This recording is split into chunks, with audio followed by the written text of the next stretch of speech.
What is up? Jeff Sharon, the student of the game, Kyle Nash, Bryson Turner with you here. We'll do a little quick night shift this week here because we've been so freaking busy. Like Bryson's over here in a suit and tie, and he's not even covering a game, Kyle Nash. Like what is up with this? I mean, this is what a coat actually looks like, okay? The thing I don't wear, he is. Hey, the life of a graduate student. Wait, they make you dress up to go to class? No, it was full. We actually had a speaker come in. We had like the social media team from the USTA. It was a nice little experience. We just got out of it. All right, I'll allow it. All right, so we got a few things to talk about. Baseball, hey, big dub after that washout against Bryant. They go down to Miami, win 4-3. We'll chat about that for a little bit. But we're going to start with basketball, and we start with men's basketball in particular. So we want to catch you up on things right now. This feels like things are sort of teetering on the brink right now. UCF goes up to West Virginia in a game that ostensibly they were favored to win, and then lose 77-67. This is on the heels of two straight 2-point losses, one to Cincinnati at home, one at BYU. And this one is starting to feel like, oh man, this could get out of hand in a hurry because 1, 2, 3, 4, 5 games to go in the regular season. The next one is at home Saturday against Texas Tech. Texas Tech comes in ranked number 23 in the country, boys. So they're for real. And if you lose this one, really your last, you've got Oklahoma State, but you're at Oklahoma State in Stillwater. And things could get out of hand in a hurry if you're not careful. And Kyle, I want to start with you because it feels like the defense has been there. It's kept them in these games. But now we're starting to hit a point where's the scoring going to come from? And it can't just be DJ, right? It's got to be, it can't. And for all that Jalen Sellers has done, he's had some up and down performances of late. What do they got to do here? Because this is a critical game against a ranked team all of a sudden on Saturday in Texas Tech, right? I mean, finish the job. I get at this point, if you were going to try to be critical of this team at any point other than the loss in Stetson earlier, now critics at this point make sense. And we knew that this possibility was something that was a thing. We're dealing with a football school in the nation's toughest basketball conference, right? For those who are already hitting the panic button. And for clarity, we talked about it last week. Obviously, some games have transpired since, but there's a team in the Big 12 who's in the top 25 with a 500 at the time, Oklahoma, right? So while I get the bells of panic should toll somewhat, for some reason, it still feels like death is not inevitable at this point. I will grant the closing schedule. I'll play the role of Eric Lopez today. Well, that closing schedule is going to be impossible. UCF has to win this weekend because they're facing number 6 Iowa State and number 2 Houston, right? And he's in this instance, he'd be absolutely correct. The closing schedule, by the way, the TCU being the final game on the road there. But having those Houston and Iowa State road games later, home games later in the schedule make this daunting. They really needed that West Virginia dub. You're right about that. Yeah. And listen, they to have to deal with Texas Tech upcoming here this weekend. The back half of a doubleheader, which Nick Porcelli will be present for. I'll be there for the women because I'm, I've overcome all stomach bugs, thank goodness. But the joys of having children, what can I say? But I know, I'm with you. That's a big deal. If they could somehow steal this Texas Tech game, obviously that would be a big deal. But for me, I said it when there were 7 games remaining. If they just do better than 500, meaning win 4 games, I feel like they're still in business. But obviously that just became a lot tougher task. Yeah, I agree with you on that. I think the other thing that we haven't quite calculated yet, or at least thrown into the formula, is who are you going to face in the Big 12 championship tournament? right? Yeah. And, on a neutral court, anything's possible. If you stack up a win or two against some really key teams, that could really help you out in your case for the postseason, particularly the NIT. I think if you're able to get there. I just think that, like, and I want to get Bryson in on this too. I just think that it's like the close. It's not quite the bad close game luck that we saw last year. That was historically bad luck. Historically bad luck. And not UCF historically, Jeff, in the history of the damn sport. Right. Yeah. But, at some point, you got to start putting, some feathers in your cap here late in the season. And I fear, Bryson, that the issue that they're running into and now is because we've been so predicated on defense. That's great and all. It keeps you in a lot of games, but it can tire you out late in the season. And we're starting to see that, I think, late in games. I think guys are starting to look a little tired, like their jump shots are not having quite as much spring on them in the last 10 minutes of the game. What have you been observing from your perspective as to what's been going on here, and what do they need to do? Well, it seems to me that I think they're not really using their shot selection very well, because when you look in the stats in West Virginia, I mean, UCF won the battle out at blocking, outstole them, got more fast break points, got more bench points, got more second chance points. They had more offensive rebounds. What ended up happening is they lost at the defensive boards, and then the shooting percentage was just night and day. West Virginia made 48% of their shots, UCF 33%. They shot 38 times from beyond the 3-point line. That's the most times they've ever shot there in a single game in program history. Yeah. And Darius Johnson got a career high points. I mean, Darius Johnson and Marcellus Avery were carrying this team on their back. So they can't do that the entire time. And the fact that they lost by 10 in this game, honestly, like if they did not have as good a game as they did, which was really good for them, this would have been considered a blowout. And I think we'd be, really having the panic bells tolling if that was the case. So luckily, Darius Johnson and Marcellus Avery are good at basketball and made the score look a little bit better. But you can't rely on them every single time. You definitely need a rebound from this. I think you just got to get better with your shot selection. I think it helped West Virginia was at home. That's probably why they shot real well. But in any case, you definitely want to improve your shot selection. You don't want to just throw it up all the time. And you just want to make sure you take some time and really and not to let yourself tire out on defense, because when you tire yourself out on defense, you can be prone to doing that. So I think you just got to conserve your energy, really, really utilize that depth.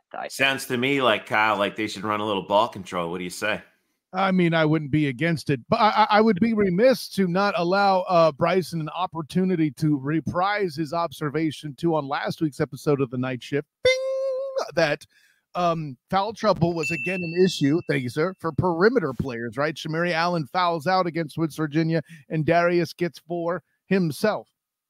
First of all, I don't know how you foul out playing only 25 minutes of ball, but here we are. Going for 1 and 11, by the way, out of Jalen Sellers. I appreciate again what you said that the necessary people being good at basketball, but this is definitely also one of those Jalen Sellers low points. Listen, I'm still a buyer on Sellers. That cheesy dad joke will always capture my opinion of Jalen Sellers this season, but that deserves a ding. Yeah, it did not make it to market in this particular game. You can see that for a fact. I had to give it to you there, Kyle. Go ahead, Bryson. Kyle, I will remind you that Ibrahima Diallo fouled out of the Cincinnati game after playing only 5 minutes of ball. So yeah, we talked about that on the Night Shift last week as well. I definitely remember that. That's got to be a record. The situation right now: 13-12, 4-9 in the league. I think. Don't finish last. Don't finish. Number one, don't finish last. Remember, I think it's 9 teams projected to go possibly from the Big 12 to the NCAA. That opens up. That means that if you're in 11th, you can get into the NIT. I don't think it's like, I'm not saying that they got to win out in the regular season. That's a very tall task. I do think you have to win this Oklahoma State game. And I mean, three of your last five here. Well, at least they're at home. Your three home games in the last five are against top 25 competition: Texas Tech, Iowa State, Houston. If you can snag one of them, beat Oklahoma State, and then hopefully beat TCU. I mean, I know on the road, but if you can get a road win somehow, that I think would be a tremendous boon. And if you can get two of those ranked wins, now we're talking. Now you're getting some momentum, and then who knows who you draw in the tournament, in the Big 12 tournament. So I think that's certainly a possibility. Yeah, if you're talking about making the tournament, the two of those games have to be won, and I would say they got to go 4 of 5 at this point. I said 4 of 7 last week, and they have not pulled any of those wins out. Again, that West Virginia game loss is huge. Mm-hmm. Just need to do better than the Mountaineers and the Cowboys the rest of the way, because right now they're in a 3-way tie for last place in the conference at 4-9. So at this point, it's a sprint to the finish. You just got to do better than them.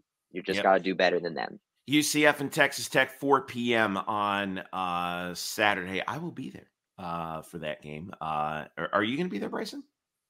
I believe Nick Porcelli is in. Porcelli's going to be there. Okay, that's gotcha. All right. I want to flip over to women's basketball, and the combination of the schedule and the injuries have just snake bit this team. They're playing number 5 Texas next. They came up short in the 2 road games. Their 2 most recent road games. Played Kansas State, number 7 in the country, down to the wire, and lost by 2, 60-58. Then had to go to Stillwater, lost by 13. It's alumni night on Saturday afternoon against number 5 Texas for UCF. They have 1 home game after that remaining, senior night against Kansas on Wednesday. And then they finish the regular season at Houston. So 3 games left in the regular season schedule at 3-12 in the conference, 12-13 overall.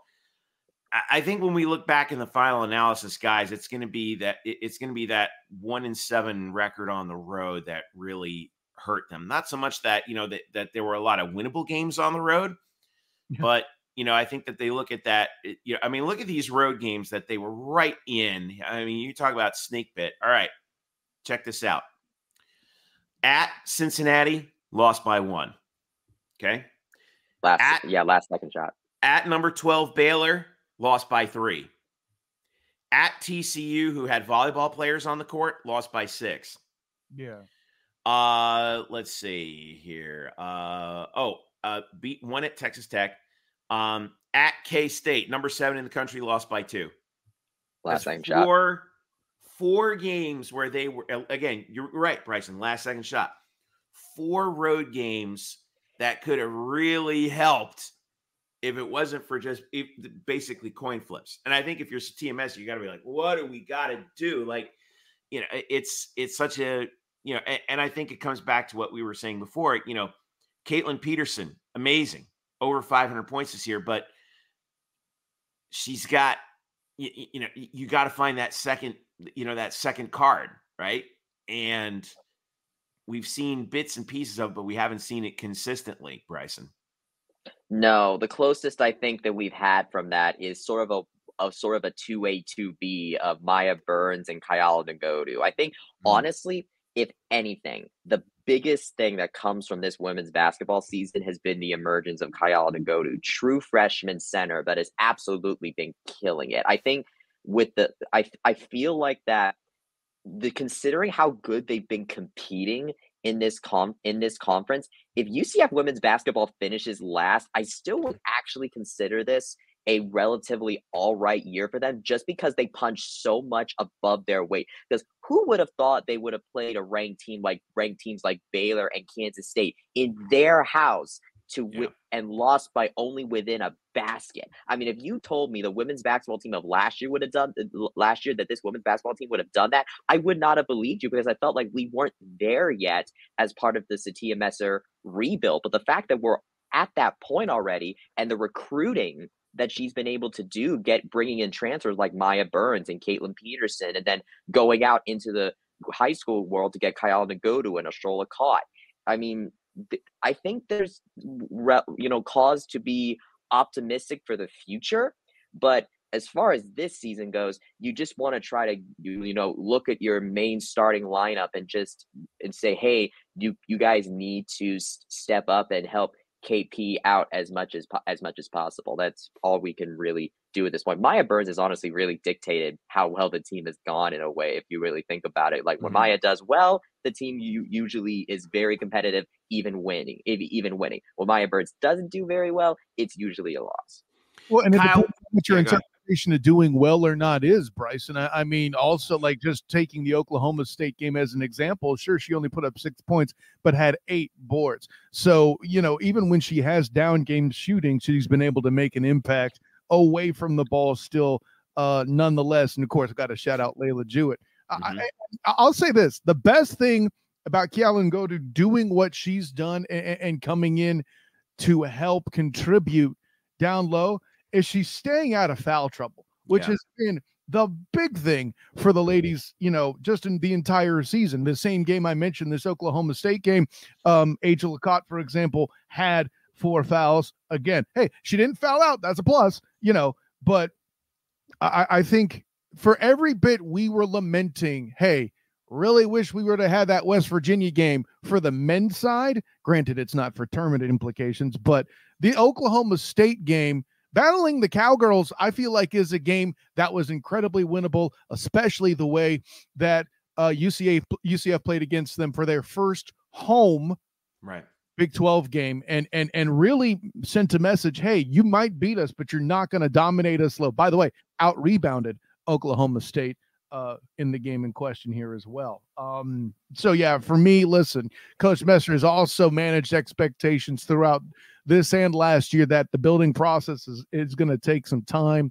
I think really the year to watch is next year, who she retains, what new transfers she may acquire, how much her players and the players in general. I mean, how much more does Layla Jewett continue to develop, for example, is also a question. How much do some of these players who were diaper dandies just 2 years ago are now going to have to be statespeople and leaders of the team and dominant contributors of this team, and that's really going to be, the make or break. I think for whether or not the UCF's future in the Big 12, or at least under Satia Messer, will kind of materialize. Kyle, let me ask you this, because I trust your insight on this. I mean, you've seen this across sports and especially in football, and I think this is general. Am I wrong in thinking that the difference in close games is recruiting and depth? Because to me, when I see a team that loses close games, right, it comes down to 2 things: lack of reps, right? You're just not used to it, and that's. And I know it sounds cliche, but it's kind of like tied to that whole thing about knowing how to win, right? And players who have more experience with winning, they know how to win. They know how to handle those close game situations, and also depth, because throughout the course of the game, you want to keep your top rotation players fresh, and so that they can flourish in the final moments. Is what we've seen, I would argue, not just with women's basketball, but also to an extent with men's basketball and even football to an extent. Mm-hmm. The coming up short in close games in conference, which is by definition later in the season, is that a factor of UCF just hasn't had enough recruiting cycles at the Big 12 level to get the kind of players that you need to survive those late game situations? Yeah. So I mean, it's never complicated problems are never really just one single answer, but you capture a lot there too. Coaching's a factor as well, and I think you mentioned the grit and style of play and it being later in the season. We keep talking about health, relative health, and how the team is healthier lately than it's been. while also writing off Nay Hutton still being not on the squad. I can't stress enough how much I think she would be important, not necessarily as a scorer, but from a presence point of view. Maya Burns, rebounding too, especially. Yeah, precisely. And Maya's filled that role pretty nicely, grabbing some extra boards and kind of being a leader for the squad, and doing her part. But yeah, I think there's all sorts of elements there. It's the combination of depth and experience, not just so much of the single recruiting cycle is also important. But again, I would be remiss if I didn't reiterate here, we're still feeling the impact of the vacuum left by Coach Abe's departure and taking everybody, including the damn office staff, like to Georgia, like that research in place, So I'd hate to use another cliche myself to respond to your cliche about knowing how to win, but there was a perfect storm that took place, and not only did UCF's most iconic women's basketball team get gutted, they did it just in time to get into the top basketball conference in the nation. By the way, while playing in a state that is secretly incredibly dominant in women's basketball as well. I mean, you could say though that Satia Messer, to use that, gutted metaphor, you could say that Satia Messer is maybe halfway through of restocking the pantry, maybe, like she's not all, not all the way there. But half, Bryson, because of the way this team's been able to rebound in a conference known for size, like out rebounding the Cowgirls on the road is not something I had on the bingo card, yet here we are, right? Yeah. And you already mentioned within 2 of Kansas State. I mean, buddy, that spoke plenty of volumes on its own when you said it before, man. So like the fact that they out rebounded Kansas State as well. Yeah. I feel like that experience piece and getting a consistent presence and maybe, just maybe, escaping one bleeding Coach Messer off season without a major injury would be nice too. Throw that out. Yeah. Oh yeah. Well, I think that the end conclusion when we look at both the women's and the men's programs here in this first year in the Big 12 is the doom and gloom predictions that we saw across the board about how, oh my God, we are never going to compete in basketball again. We can throw those out. Like, we can compete in basketball. It will take some seasons where, you win the coin flips in a lot of games, right? But that's the case, I think, with a lot of teams at this level, especially now with the super conferences now, as crowded as they're going to be. You're going to get more and more of these coin flip games, and the teams that come out on top are the teams that win the coin flips. Do we win a lot of coin flips this year? No. Satia Messer will tell you, no, we lost basically every coin flip. But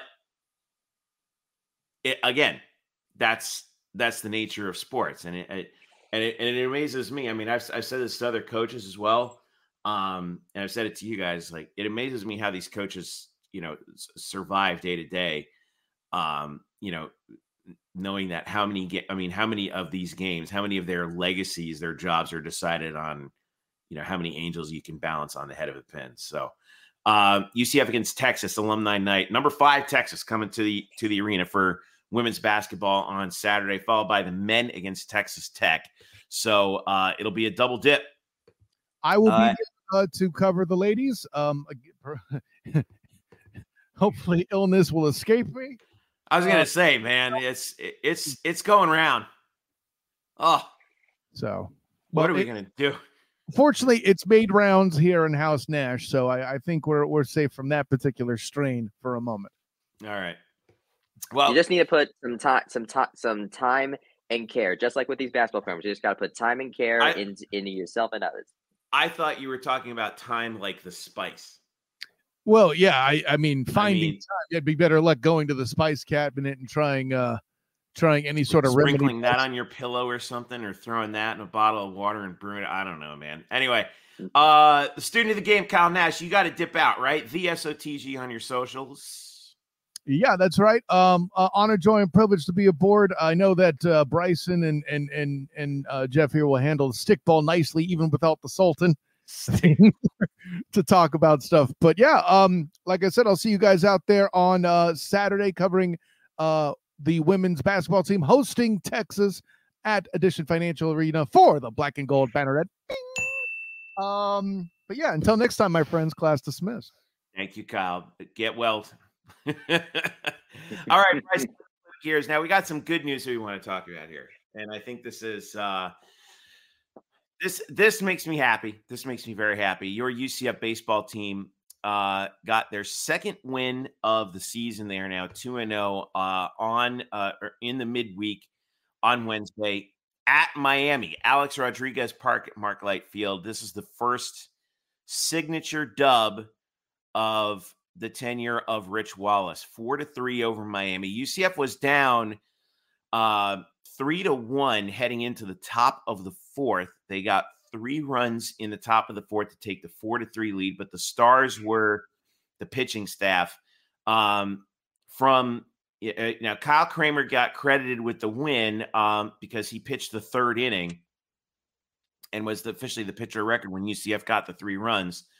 But from that point forward, check this out.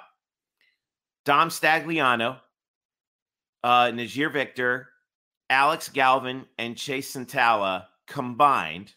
All right.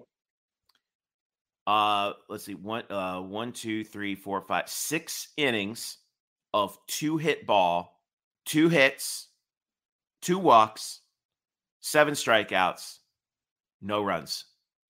And they got the job done. Handled this Miami lineup. And that's a big win. In fact, I want to say, did you see the clip of Rich after the game talking to the players? I mean, he really doted on the pitching staff, and I think he's 100% right. They got the job done. This is I want to get your input on this, because this is where I think the team is going to be headed. You know, it may be a little bit more of an a more pitching based philosophy that Rich is going to try and exploit here for this team, and to do that on the road against Miami, that's impressive. This is going to be. He mentioned how this was the atmosphere of like a regional game. And that is where the experience of Rich Wallace being in Omaha, having been there before, is major. And so you also, of course, you mentioned the pitching. Rich Wallace is a defensive guru. That's his bread and butter. So, of course, pitching is going to be a major part of that. And I'll tell you what, after Bryant, with the first game and the second game that got washed out, I'll admit, pitching had me a little nervous for 2 games. You don't want to put too much stock into 2 games, but for those 2 games, a little nervous. But they showed up against Miami in this one. Chase Santala, second save in as many completed games. Alex Galvan, 4 strikeouts. Dom Stagliano getting 3 strikeouts to go pitching at 2.2 innings like he has been. Just very well done performance from this entire pitching staff to hold things off. But don't discount Matt Prevesque for getting that 2-run RBI hit that got them the lead in the first place. That one was a major one. And by the way, can we also not forget the amount of transfers that have now made a splash for themselves? Jack Ziska against Bryant, Alex Galvan in the bullpen, and now Matt Prevesque. We're really starting to see these new additions that Coach Wallace has brought in really bear fruit, combining with, I think, the best aspects of the Greg Lovely era, with Andrew Sundin being the force offensively, just reliably getting on base. Lex Bodekar. Just I do really like what I see from this team. Hopefully Bryant was just, maybe you just blame the muggy conditions, or just it's the beginning of the season. If they play like they did against Miami for the rest of the season, then I am very interested to see how they will stack up with the rest of the Big 12. Now, here's coming up this weekend is a pretty interesting series, and I know that everybody is going to be like, you may scoff at playing Samford, but don't. Because here's why. They are the SoCon preseason favorites. All right. They have the preseason SoCon Pitcher of the Year in Brooks Rice. He's a junior. They also have a very good guy behind him in Michael Ross. This is a very good Samford team, and they are and they made the NCAA tournament last year. They're the defending regular season and tournament champs from the SoCon. So this is a good team that UCF is going to be playing here. So I think it's a key test. No, Bryson? Yes. Let's not forget back in when these two teams met in 2022, that Samford actually won the series. And I remember how that was an exhibit of, oh my gosh, this team was in trouble. But Samford is a really good baseball school. So I think this is another very solid test for this new Rich Wallace team, because, Miami is just one game. Here is where you need to win a series. Bryant, it got washed out. You technically didn't win a series. You only won one game. So this is now the opportunity, with Mother Nature hopefully not interfering this time, that that this team can string together an entire weekend. Yeah. So let's hope the weather. What's the weather look like this week? Everyone always asks about the weather, and I got to put on my my old meteorologist hat here. So I think we're going to be in pretty good shape here. I'm just checking my forecast. Tonight, 25% chance of showers at 7 p.m. We might have some rain roll through tonight, but Saturday, Sunday, it'll be cool and sunny. So even if the Friday night game gets washed out, weekend will be in pretty good shape, I'm thinking. So then it's just a question of who you actually face in the rotation. So yeah, big weekend coming up for Rich and the boys against the Samford Bulldogs. And then UCF actually has a Tuesday coming up at FAU down in Boca. So you South Florida UCF fans can get a look at UCF baseball, 6:30 p.m. Tuesday against FAU. It's a 6-1-1 this weekend against Samford, Friday, Saturday, Sunday. All right. Very interesting to see how this team is going to coalesce. Like, this is a learning time before we go into the Big 12. So I'm very interested to learn more about this team. Yeah. Speaking of who else we're going to be learning more about, softball. 6-4 right now. They had a historic weekend against at the Shriners Children's Clearwater Invitational. Even though they had 3 games washed out, they finished 1-1, but they scored 21 runs in 6 innings against Wisconsin. That's a program. It's not a program record, but that's the best opponent that they've had. That Eric actually wrote it up, and you can check it out on blackandgoldbanneret.com. Most runs that they've scored in a game in almost 20 years. So now they're out in California at the Mary Nutter Collegiate Classic. Now, yesterday, not such a good day. 2 one-run losses. Against 18 Mississippi State, they lost 2-1. Against number 23 Oregon, they lost 4-3.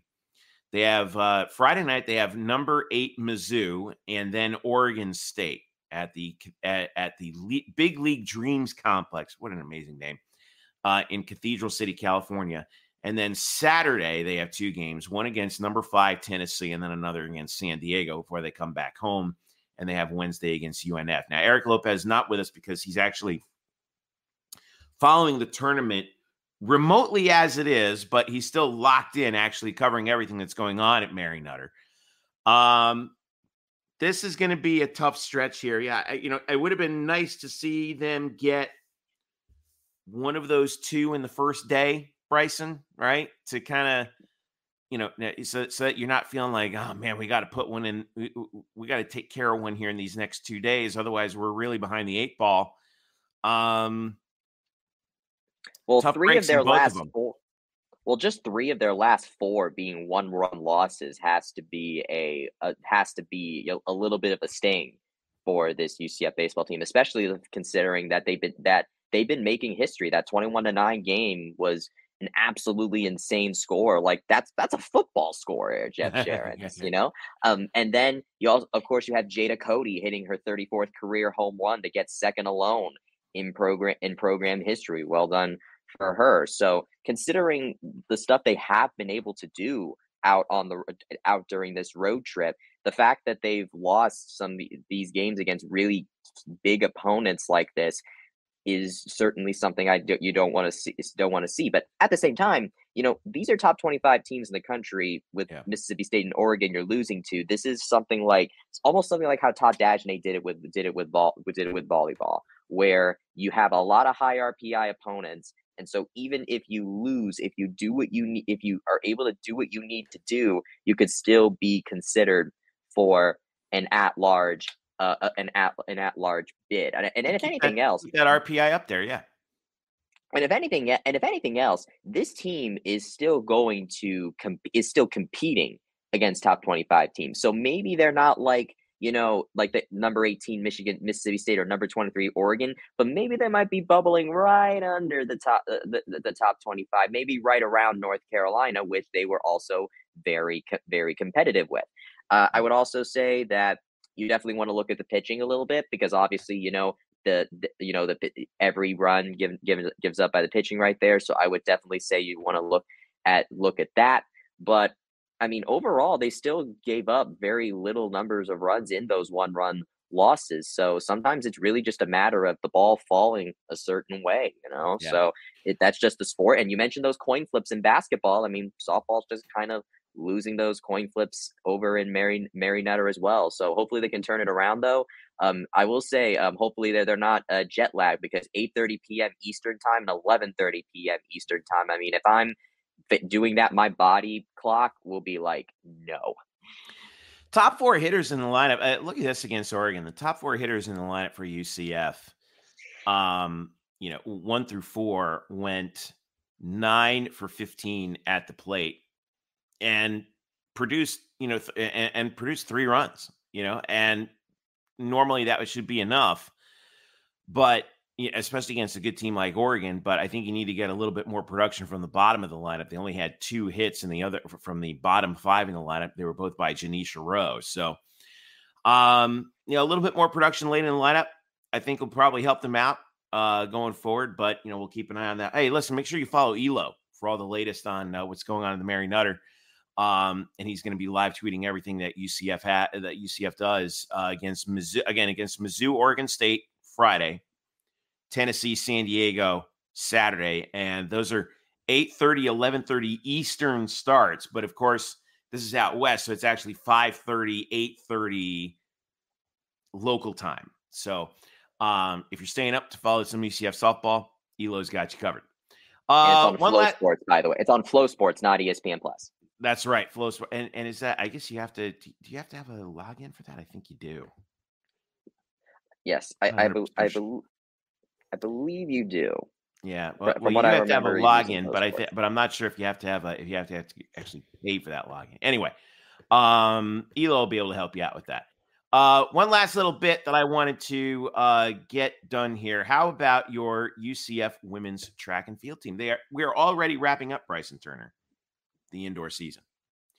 The inaugural Big 12 indoor track and field championships for UCF. What are going to be the big events here? And I think I'll ask the question that everyone else wants to know. Renaya Jones, what are the chances that she, or maybe even someone else, may be able to bring home some gold for UCF at the Big 12 indoors?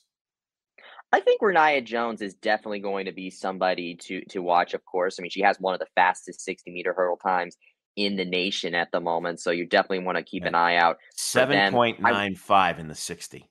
In the 60 hurdles, that's pretty good. Yeah, but I will say, transfer from BYU, Adaobi Tabugbo has quietly done a very good job as well in the 60-meter hurdle. She's made it to a couple of finals with Renaya. So I remember how I've talked about in previous years that UCF won AAC titles by just inundating that final with UCF athletes. Now, I don't think that's going to be the same from an intensity standpoint, but the logic is still the same. The more athletes that you get in the finals means the more points you're going to earn and be able to build up a lead, or at least keep other teams from getting those points. It's just more a matter of, you definitely want to take a much more advantage of doing really good, because now you got to get much more points. So the events you definitely want to look at where UCF can, potentially do that with are going to be the 60-meter hurdles, where they have 3 people, the 60-meter dash, where they have 4,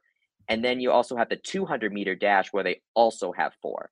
The 3K, and they also have 5 runners running in the 3K as well. So those are so those ones are definitely going to be very important in trying to build up point amounts. As for everybody else, it's mainly going to be about how high can you get. You have Charlotte Crook in the mile. You have Kyle Williams in the 400-meter dash. Ashira Collins in both the long jump and the triple jump. Collins is also joined by Natalia Madison and Alexis Waller in the triple jump. And then Holly Cassels and Natalia Madison are underway right now in the pentathlon, and they've been showcasing some very solid promise in that category as well. So this is just where we really see how they really stack up compared to the rest of the Big 12. It's definitely not going to be like in the American, but the logic being is that as long as you can get to the final, the more athletes get to the final, the better. And then if some runners pick up a couple of golds, then I think that'll be a very good sign for the capability of this team. And Renaya Jones, I think, being the poster child of someone to watch out for to take gold. Though I wouldn't count out Williams or Collins either, as we've seen both of them are also immensely talented. Yeah, I think the thing is, if you can show well on on those podiums, and you see a lot of black and gold on the podiums in the indoor, that sends a message for the outdoor season as well. Like, hey, we're here, look out. And by the way, the finals will mostly be on Saturday. Obviously, there's the field events that'll be taking place. And there are finals for field events that are taking place here on Friday. But the Saturday is when you're going to want to see is where the big events take place, starting at about 2:00, and they will be televised on ESPN Plus. And the 60 hurdles, Bryson, is the opening event at 2 p.m. on Saturday. So if you're gonna see what Renaya has in store, that's when you want to tune in, right? 60 meters at 2 p.m. That is that Central Time, Jeff? I think it's is it? I would say, it's the Big 12, so that might be Central Time. Yeah, so that might be 3 p.m. Eastern. I'm looking at the UCF press release, and it says 3 p.m. The triple jump starts at 2 p.m. 3 p.m. 3 p.m. So, Central, 3 p.m. Eastern Time, I should say. Yes. So but Ashira Collins does start the day, so you can still tune in at 2 p.m. and see Ashira Collins in the triple jump. That's right. In the triple jump too. So, all right. That'll pretty much do it for us. We want to get a quick one in here before we had a busy week. Kyle's been sick. Yesterday, I was at Team USA, the men's basketball team down at Kissimmee, qualifying for the AmeriCup 2025, which is the tournament it used to be called the Tournament of the Americas. Now it's called the AmeriCup. It's the international competition for North, Central, and South America. And that was pretty cool. I saw Alfred Payton down there. That was pretty neat. He was on that team. I was really, it was a real honor to serve USA basketball and for those guys. So that was fun. And USA got the win over Cuba, 100-79. So to make sure you check out the nightcap, which Bryson will have on here on Friday, ready to go. And thank you once again. By the way, huge. By the way, it's up there right now, actually, on blackandgoldbanneret.com. Had to get my ding up there, right? Follow Elo for all the latest on softball. Mary Nutter, this is one of his busiest weeks of the year. Follow Bryson and Kyle and Nick also for all the latest on hoops coming up. Got the doubleheader on Saturday, so that's going to be big. And Bryson, I know you'll be keeping an eye on track and field this weekend with Renaya, among the many other things that we're going to be keeping an eye on. UCF baseball against Samford, the SoCon favorites. And then also, by the way, we'll wrap up with this. And we'll file this one in the what have we done with our lives recently category. Taylor Gehring, by the way, who graduated the same year that I did, 2005. Was a member, made his hay from in as a co-founder of the Ethereum Foundation, blockchain technology, pledged $5.5 million to UCF athletics, largest single cash pledge commitment ever for UCF athletics. He also pledged $1 million to the Kingdom NIL. He's originally from Stewart, got his BA in business administration. He and I graduated the same year. Congratulations to Taylor. It's going to be his gift is going toward the new football center. That's going to be that's going to be on tap. And they released the new renderings. Bryson, did you see that? Oh my gosh. Yes, it's going to be. It's basically going to be right between the Recovery River and the street. So like if you see where the Roth Athletic Center is now, it's basically the football center is basically going to be, if you're looking at it straight on, it's going to be to the right of it. So it's to the right of it. Yeah. So it's kind of they're going to build it over the they're going to build it. Sorry to interrupt. They're going to build it over the top of that. If you're looking at the Wayne Dench, I believe is what at the Wayne Dench. Yeah, they're going to build it over the top of the leftmost football field, and they're going to build a new football field to the right of the one that's on the right now. So, and by the way, we're going to have the nice little gateway over there. This is going to look fly. I mean, I can't wait to actually see this thing get built. It's going to be a minute before you get shovels in the ground, obviously, but you know, the fundraising is there. And you know what? I got to credit to Taylor. Credit also, shout out Terry Mohajer, man, and his staff. They've been pulling in these huge donations to get this to get UCF, you know, really Big 12 ready from a facilities perspective. This is going to be fun. It's going to be a good, it feels like it's starting to feel, Bryson, believe it or not, like 06, 07 all over again a little bit, you know, where there's a lot of stuff that's going up, and it's going to be fun, I think. Well, the future of college football is what they call this football program. And considering where, Taylor Mr. Gary ended up making his money, I think that ended up contributing a little bit, the future technology into what's making these gifts possible. And I remember how we talked about how, the donors being important, how UCF has a very young donor base. This is why having a very large enrollment is really benefiting UCF, because in lieu of not having a very large older alumni base with disposable income, by having such a large enrollment, you end up striking gold on some of these younger people who end up making their money that they can donate to athletic programs a lot sooner. And that is the case with this gift right here, which is in total $6.5 million. And this guy graduated the same year you did. Yeah. So imagine how. Thanks for that, Bryson. Appreciate that. You said it, not me. So imagine what's going to happen where you start these large enrollments now start to get to the age where they have a lot more disposable income regularly, and you can get and now you won't have to work. You won't have to really bank on these large gifts every single time. Like you can start getting more like not a like 1,000 cuts example where you just have a lot of smaller ones, but they all add up to total something very important. That said, during this stage of the game where this program really needs that shot to the arm in order to get itself up to the rest of the Big 12, these gifts like this are extremely crucial. But it's amazing to see these donors come out of the woodwork, because I think now that's like the third time in the past couple of years that a new largest gift has been set. Yeah. So yeah, we're seeing them come in. Yeah. Phased construction, it says here, according to the release, is set to start in the spring of 2024. So in addition to the football center, they'll have the McNamara Cove and all that kind of stuff. It's finally getting built. Yeah. The Thou family locker room, which is fun. Enhancements to the football, new VIP parking lot. That's going to be fun. And pedestrian promenade. Going to be a nice little thing to see in the next couple of years as UCF gets this done. All right. We got to put a bow on this one. Thanks again to Kyle, the student of the game. Make sure you follow him. Thanks again to Elo as well. Couldn't be with us today, but he is following Mary Nutter for all the latest on softball. Make sure you follow him. Follow Bryson at It's Bryson Turner.